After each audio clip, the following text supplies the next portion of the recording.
Have you ever looked up at an airplane and just wondered, how do they do that? It seems incredibly complicated, right? Well, today we're going to pull back the curtain and break it all down. By the end of this, you'll get the fundamental principles pilots use to dance through the skies. It's more intuitive than you think. So to start, let's get some perspective. We all know how to drive a car. It's basically a two-dimensional world, forward, back, left, right. But flying adds a whole other dimension. Literally, you're moving up and down in a 3D space, and that requires a totally different level of awareness. It's not just about pointing the nose where you want to go, it's about your attitude in the air. So how on earth do pilots manage all that? Well, it all comes down to understanding three invisible lines that run right through the airplane.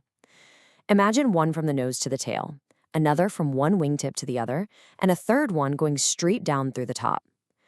These three axes, they're like the secret language of flight. Once you get them, everything else just clicks. All right, let's open up the pilot's toolkit. We're going to look at the main controls a pilot uses to make the plane move around those three axes we just talked about. Getting a handle on these is the absolute first step to flying. And here it is, all laid out. You've got three key control surfaces. The ailerons make the plane roll. The elevator makes it pitch up and down, and the rudder makes it yaw left and right. And look how elegantly it works. Each movement is tied to a specific axis and a specific action from the pilot, either their hands on the yoke or their feet on the pedals. It's a really beautiful system when you think about it. Let's kick things off with pitch. This is just the up and down movement of the airplane's nose.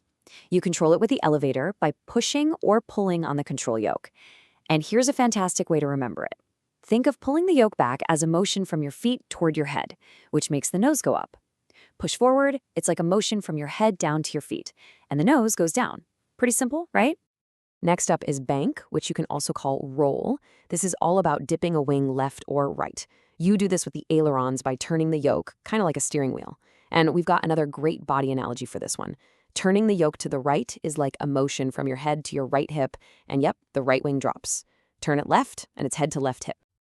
Okay, now let's talk about power. It's so easy to just think of the throttle as a gas pedal, but in an airplane, it's way more than that. Power is a critical part of controlling the airplane's attitude.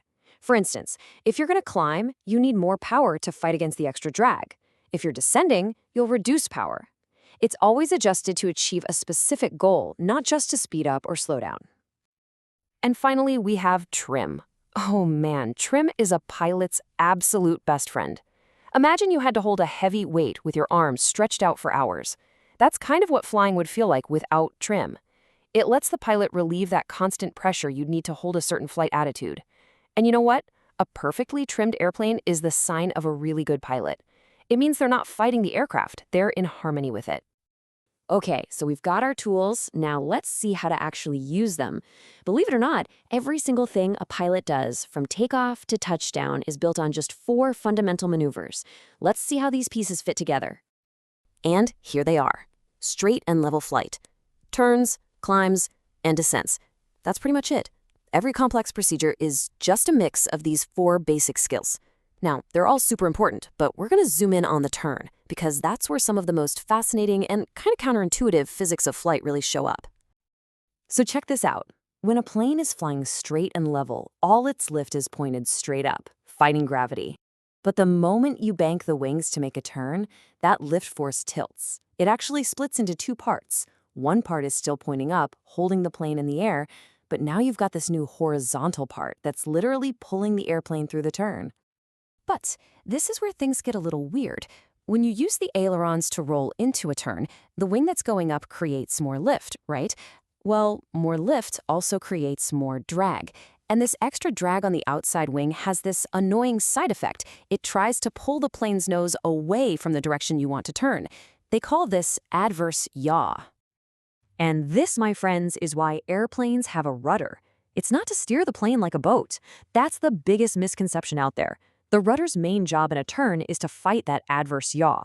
The pilot adds a little bit of rudder into the turn, which keeps the nose pointed perfectly, making the turn smooth, efficient, and safe. That's what we call a coordinated turn. So what happens when it's not coordinated? Well, If you use too much rudder, the plane skids. Think of a car taking a corner too fast and the back end sliding out. The pilot literally feels themselves being pushed to the outside of the turn, and there's a little instrument with a ball in it that will slide to the outside to tell them what's happening. This is what you're aiming for.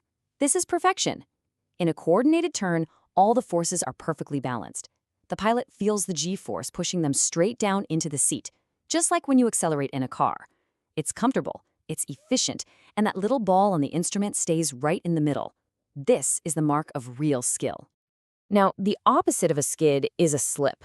This happens when you don't use enough rudder for your bank angle. The plane kind of feels like it's falling or slipping down into the turn.